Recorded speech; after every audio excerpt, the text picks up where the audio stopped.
Hello everyone, আজ নিয়ে এসেছি একটা হেলদি পাস্তার রেসিপি। পাস্তাটা জেনারেলি ময়দায় ইউজ হয়, কিন্তু এটা হলো সুজির পাস্তা। বাড়ির ছোট্ট টোডলাররাও কিন্তু এই রেসিপিটা অবশ্যই খেতে পারে। প্রথমে একটু সুইট কর্ন আর পাস্তাটাকে বয়েল করে নিচ্ছি। চলো দেখে নিই এবার কি করে বানাবে। প্রথমে একটা ফ্রাইং প্যানের মধ্যে একটুখানি বাটার গ্রিস করে নেব। এরপর ওর মধ্যে সব রকম সবজি যেগুলো কেটে রেখেছিলাম ওগুলো দিয়ে দেবো। পেঁয়াজ, রসুন, একটু কড়াইশুঁটি, ধনে পাতা। ভালো করে সমস্ত ভেজিসগুলোকে সটে করে নেব।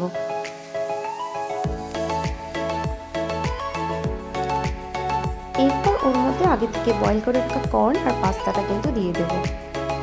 এরপর একে একে দিয়ে দেব একটুখানি গোলমরিচ আর দিয়ে দেব মিক্সড অরিগ্যানো। এতে কিন্তু অল্প নুনও থাকে। এরপর অ্যাড করে দেব একদম হাফ টিস্পুনেরও কম আটা। এতে কিন্তু আটার এক ফোঁটাও গন্ধ বেরোবে না। জেনারেলি হোয়াইট সস পাস্তাতে কিন্তু ময়দাটাই ইউজ করা হয়, তবে এখানে কিন্তু আমি হেলদি বানানোর জন্য একদম স্প্রিঙ্কল করে আটা দিয়ে দিয়েছি। আর তারপর দিয়ে দেবো হাফ কাপ মতো দুধ। তারপর চাইলে এখানে একটু মেয়োনিজও অ্যাড করা যেতে পারে, তবে আমার বেবি খাবে বলে আমি কিন্তু মেয়োনিজটা এখানে স্কিপ করেছি। Now ready to serve healthy white sauce pasta. কেমন হয়েছে? কতটা?